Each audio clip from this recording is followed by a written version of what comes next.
I want you to guess the name of this movie. Okay. Imagine a film where they bring in big names, right? Anthony Mackie, Sebastian Stan, Ryan Reynolds. Avengers. Chill. Ryan Reynolds is running Avengers. Ryan Reynolds, right? All for these people to make a maximum of 8-second cameos in this film, and then 3/4 of these people die. What's the name of that movie? It's Ghosted. I knew that. I checked the cast and I was very happy. The thing that I wondered was, how did these people manage to bag Chris Evans, Ryan Reynolds, Anthony Mackie, Sebastian Stan, Ana de Armas, right? Yes, wait, was Ana de Armas? The main character, the lady. Sorry. I don't know what else. Exactly. Like, who is she? She's in John Wick. Is it? The last one. Okay. Yes, the one we haven't watched. Exactly. So, See, I'm like, the way people are talking about her, then I'm like, am I supposed to know this person? Yeah. It's like Super Mario, Anya Taylor. Yeah. Okay, no, we all. From the menu, from what is Was it fifth wave? I skipped that wave. But okay, so I was wondering, Guti, how is it that these companies is affording to bag all these big names? Yeah. Then the movie starts. I see Chris Evans. Right? Chris Evans meets Ana de Armas. Yeah. Right? Oh, it's good. You could see that this guy has a bit of a tendency to be overbearing. Okay. And then he sends like 20 texts in the space of 2 days. Yeah, that is me stuff. Kind of reminded of me too. But yeah, so I'm like, okay, let's move on. The most far-fetched thing, he puts tracking things On everything. So he's an inhaler, and to him it was a good idea to follow this girl to another continent, another country, because it's a romantic gesture. Yeah, no, but what I like what they did was him trying to explain that to the taxi driver. It's like, and then he's like, oh yes. It's like he's trying to say it's a romantic gesture. It's like, yeah, no, we don't believe He's it. trying to convince himself that it's a normal person thing to do, yet it's not. It's not. So now the movie keeps going. Of course, the classic, these people mistake you for the spy that they're looking for, and because the spy is a woman, which they don't know, then they're like, wait, which one could it be? Is it you, the man, the big strong man, who is the spy we're looking for? Or this seemingly weak, small woman? Wait, where has that happened before? I forgot, but I've seen it before. Anyways, it's something you'd expect. It's something that's like, there are things that sound familiar or that look familiar, but you might not have seen them anyway. True. It's a concept that you're like, you can expect this to happen in a film. Okay. You haven't seen it, but you can expect it to happen. So what do? They immediately assume that it's a guy. It's a guy. So now we keep going with this notion that the text man is this guy. I like that though, like the way they like he basically just became the taxman. He basically is now the taxman for like the rest of the movie, and that information never flows anyway. Like a few people figure it out, but then they don't. Like he just remains the taxman for the rest of the movie. It was unimaginative for me, but anyways, what I'm getting at is the sequence where a bunch of bounty hunters keep coming at them. Yeah, that one. And they all keep dying. Same way. So who's the first one? Anthony Mackie. I'm like, wow, Anthony Mackie's getting a big role. 8 seconds, he's dead. Then that Asian guy says the exact same things as Anthony Mackie, introduces his name. Exactly. He's what? The what? The what? When Anthony Mackie comes in and says, I'm the best assassin. He's like, no, you're the second best. Then he sits down. Then he's like, what is the lion? No, the other guy was the lion. He was some animal. Gets choked in the front seat by Sebastian Stan. Exactly. Baki then says, I am the lion.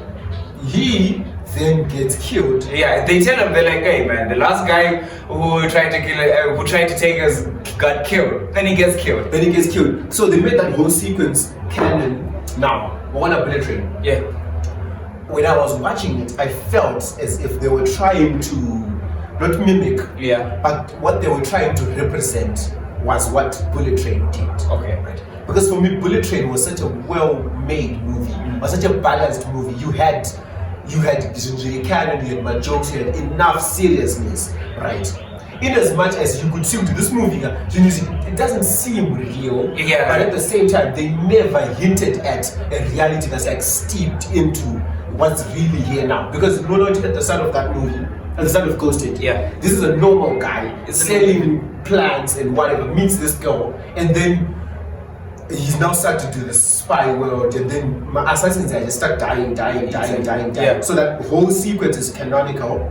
But with Bullet Train now, they never try to solidify it. In the real world, exactly. So everything just feels balanced with Bullet Train. But with Ghosted now, You're not sure, is this real or is is this real? Even the jokes, like the hands, like she has 2 guys that she's dated that have lost body, but you're like, is this supposed to be like real? It's a joke?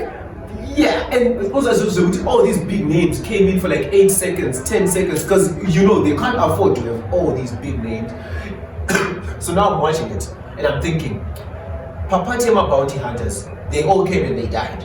But I know they have one trump card left, Yeah. Ryan Reynolds. Yeah. Ryan Reynolds has not yet appeared. So when is Ryan Reynolds going to appear?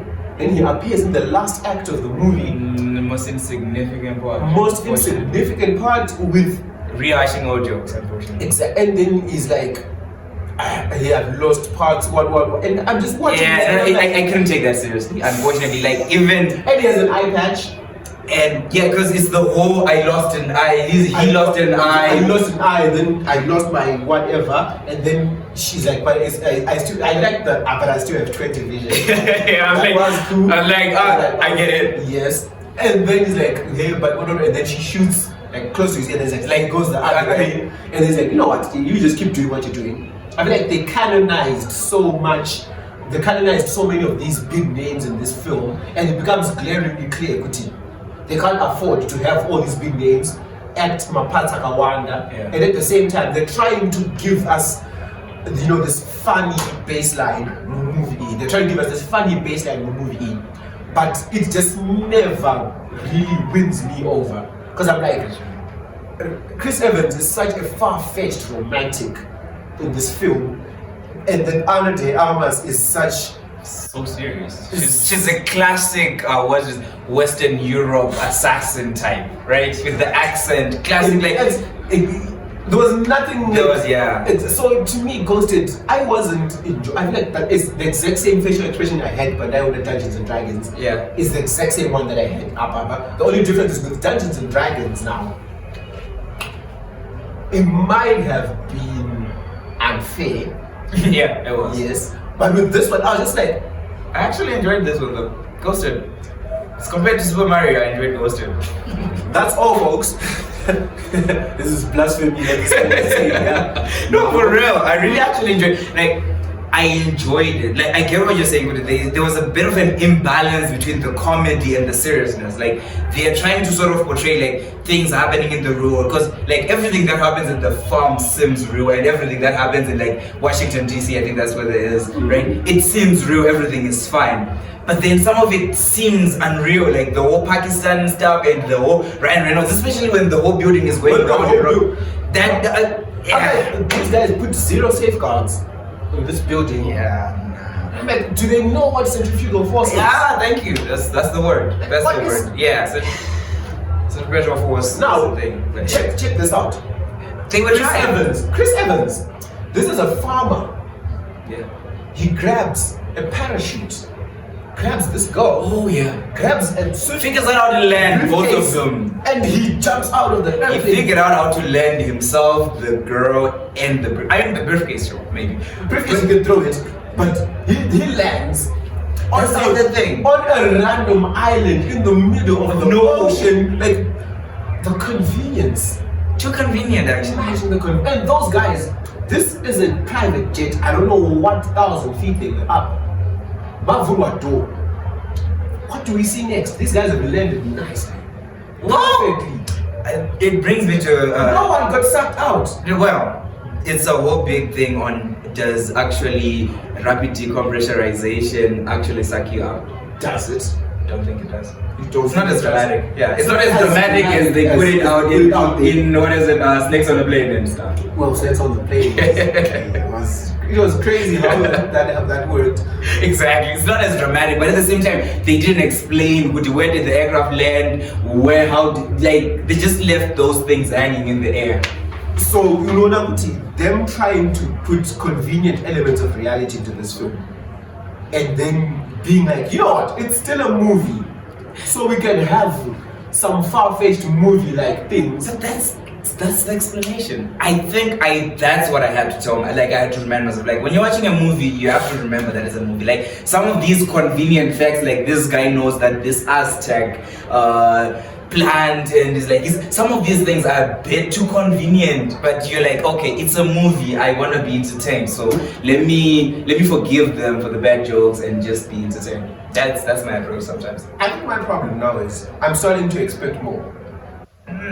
Watching Marvel movies a lot has put me in a spot where when I watch a film that makes sense, I then think back and I'm like, why do I watch Marvel movies? I thought you were going to say that watching Marvel movies has made you expect more from movies because Marvel movies are so good. No. It's actually the opposite. Yeah. I've watched so many Marvel movies, and then I watch other movies that have actual, depth. Yeah. Right. Like, for example, was this? There's a director who actually said that Marvel, like actors, they don't really show depth. Yeah. What's big is not you as a character. You as a person. What's big is not Chris Evans. What's big is Captain America. Yeah. Right. True. So you find that and the world that they're living in as well. Most Marvel movies are not good because they lack depth. That's what DC had over Marvel. Because you have characters like Batman, the Dark Knight trilogy, as deep as it was, you have things like Joker, right? And then compare them to on the surface things like. So in terms of depth, would you say that Ghosted has more depth? No, Ghosted has very little depth. As compared to Marvel movies? Depends on the Marvel movie. Okay. It's pretty much a Marvel movie. It's pretty much a Marvel movie. Right. Because it has. Because I was watching this and like, there's no stellar performance from anyone. There's nothing that's really like, wow. Ryan Reynolds seems to have stuck, like, he's a good actor, at least that's what I think, right? Mm-hmm. But he seems to have, he's getting himself stuck in this comedic character. Typecasting. Yeah, like, he is basically just playing that same character all the time. Like, he has capacity, but I think he's losing. I think it's maybe Deadpool that ruined everything, because it was so funny, like, just play Deadpool for the rest of your life. I actually talked to someone and I told them the problem is that I feel like the typecasting Ryan Reynolds now, and he said, if it works, why fix it? If he is so good at this, why not lean into, not him, why not lean into it? He might want a better character, but why not lean I'm into making a movie.